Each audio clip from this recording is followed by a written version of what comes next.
pacaran saja tidak benar. Kenapa? Karena ada kisah bagaimana perang. Padahal KTP kita sudah bukan lagi KTP Mojopahit ataupun KTP. Demikian juga saudara-saudara kita di Sulawesi Selatan kadang-kadang susah membedakan mana pahlawan kita, Arung Palaka atau Hasan. Kalau kita masih terbelenggu oleh pola-pola yang semacam ini, kita tidak mampu menjadikan Indonesia pelajaran sejarah itu menjadi alat perekat bangsa. Termasuk di dalam berbagai forum seringkali kita muncul penjelasan seandainya kita dijajah oleh Inggris, nasib kita akan lebih bagus. Karena kita dijajah oleh Belanda, nasib kita ya semacam ini tidak maju. Sehingga ada konotasi kalau begitu supaya kita maju, apa perlu kita dijajah lagi Inggris kita minta datang itu. Yang harus kita ubah. Karena ternyata Sri Lanka, Pakistan itu negara maju bukan? Penjajahnya Jerman. Sehingga majunya semua negara bukan masa lalu kita dijajah oleh siapa, tapi oleh kemauan kita dan cita-cita kita akan masa depan. Ini yang harus kita ubah. Demikian pula kalau penjelasan-penjelasan sejarah yang penuh dengan kekerasan, mari tidak kita biarkan kekerasan itu sebagai sebuah narasi, tapi hikmahnya apa? Contoh yang sederhana dari wilayah Jawa Timur, seringkali kutukan membuka ring dijadikan sebagai kisah yang terus-menerus, sehingga pergantian kekuasaan harus diawali dan diakhiri dengan kekerasan dan pertumpahan darah. Itu boleh diceritakan, tetapi kalau guru sejarah tidak mampu memberikan sebuah perspektif masa depan, sama saja kita mengajarkan bagaimana kalau kita ingin merebut kekuasaan itu dengan kekerasan. Oke, itu yang kami hormati.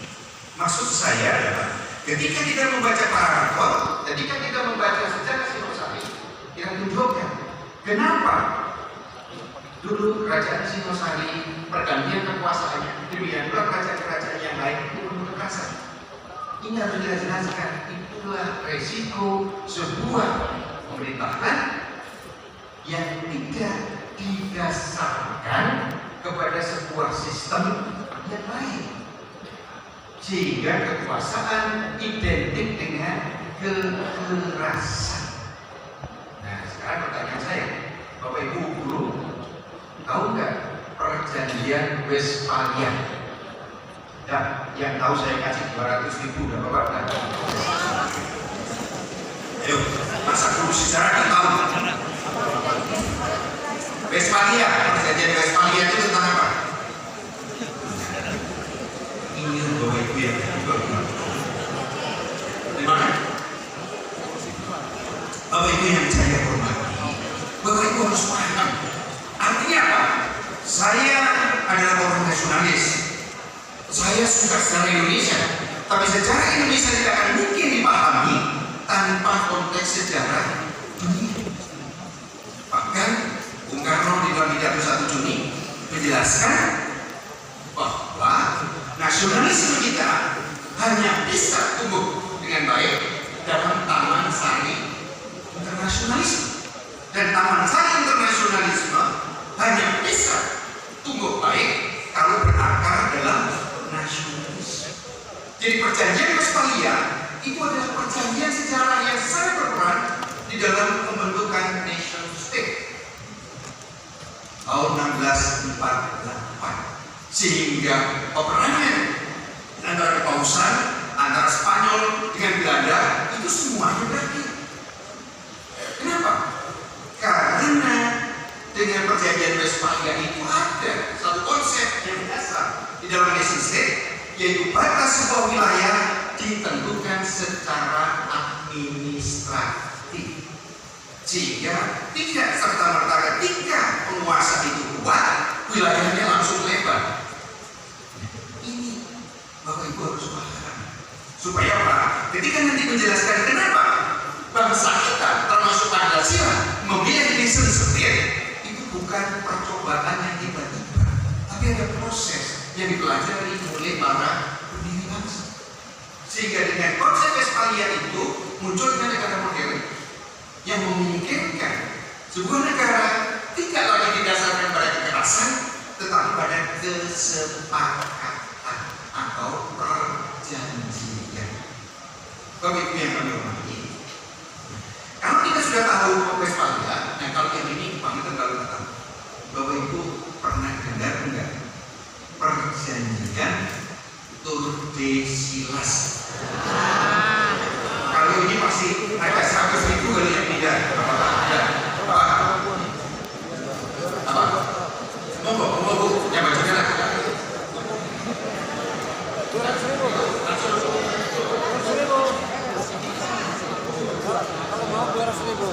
Perjanjian Tordesillas yang kemudian membagi wilayah menjadi dua, yaitu Portugis nanti melakukan perjalanan ke arah timur menuju wilayah dunia timur, sedangkan Spanyol mengarah dari Spanyol kemudian menyeberang Samudra Atlantik, kemudian singgah di Amerika ke sampai selatan, mungkin Magellan, kemudian Samudra Pasifik sampailah Magellan di Filipina, kemudian karena Magellan meninggal, kemudian dilanjutkan oleh terusnya sampailah di Maluku, kemudian Portugis yang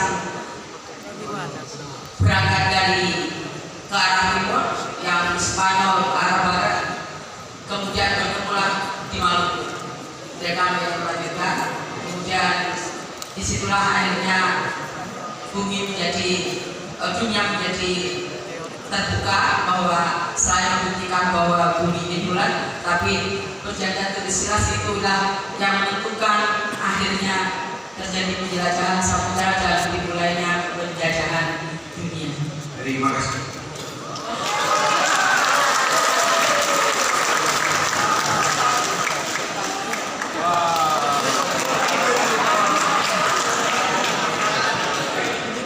Bapak Ibu yang kami hormati, ini kita perlu paham. Adik-adik kita, anak-anak kita harus kita pahami juga bahwa perubahan sejarah yang ada di Indonesia ini juga banyak dipengaruhi oleh sejarah dunia. Sehingga kalau kita ngomong globalisasi, bagi orang yang nggak tahu sejarah, seolah-olah itu baru terjadi sekarang. Tapi kalau kita sudah paham akan sejarah, itu globalisasi sudah diawali jauh sebelumnya. Sehingga saudara kita yang dari Sulawesi barangkali masih ingat sebuah karya sastra Ila Galunggung, bagaimana keturunan Sapri Gading itu bisa berlayar sampai ke Cina. Sehingga kalau Cina sekarang banyak datang ke Indonesia, di abad ke-3 sampai 9 Masehi justru orang-orang Sulawesi sudah datang ke Cina dan kawin dengan orang-orang Cina. Ini contoh-contoh yang harus kita. Maka ketika Bapak Ibu nanti akan mempelajari sejarah seperti yang tadi perjanjian Tordesillas, itu guru sejarah tidak boleh hanya bicara secara politik.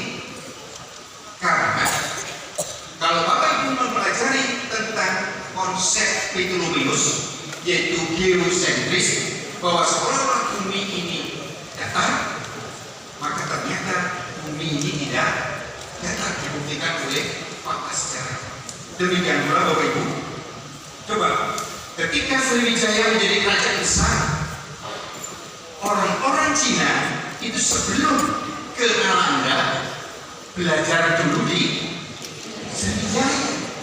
Coba bayangkan, kalau Bapak Ibu bisa mengimajinasikan ini, seandainya Rasulullah saat itu lahir dan tahu Sriwijaya pusat peradaban, akan muncul hadis, tuntutlah ilmu ke Nusantara. Karena orang Cina sendiri belajar di Nusantara. Bapak Ibu yang kami hormati, demikian pula, coba Bapak Ibu cek, ketika Yesus lahir, Yesus dipakarkan dengan kemenyan. Bahkan di dalam salah satu Alkitab itu ada ayat yang menyebutkan Kemenyan itu berasal dari Nusantara. Bahkan Verpon bisa mengawetkan mumi-muminya itu dari getah yang diambil dari pohon barus yang ada dari kepulauan Nusantara, yaitu dari Sumatera Utara. Ini Bapak Ibu yang harus kita kobarkan kepada anak kita, bahwa sejarah Indonesia bukan sejarah yang pasif menerima peradaban dari luar, tapi juga sejarah yang memberikan pengaruh ke luar. Sehingga saya tidak ingin lagi guru-guru sejarah nanti melihat Pancasila sekedar sebagai filter terhadap masuknya pengaruh asing. Filter itu iya, tidak salah, tapi posisi filter itu pasif, yaitu kita hanya menerima mana yang baik kita terima, yang jelek kita tolak. Tapi juga berdasarkan data-data sejarah yang dipahami oleh guru sejarah, Pancasila juga menjadi prime mover, daya penggerak yang menjadikan Indonesia, Nusantara itu mempengaruhi dunia. Bapak Ibu yang kami hormati, untuk itulah kami ingin Pancasila tidak lagi berhenti pada konsep persatuan dan kesatuan. Karena selama ini Pancasila hanya dikaitkan dengan orang yang rukun, orang yang toleran. Jadi kalau orang memiliki toleransi tinggi, itulah Pancasilais. Itu tidak salah. Bapak Ibu yang kami hormati, karena Pancasila ketika diminta oleh Rajiman Widyotiningrat sebagai ketua BPUPK, pertama-tama adalah sebagai sebuah dasar negara. Dan di dalam dasar negara itu, maka Pancasila harus bisa menyatukan bangsa Indonesia.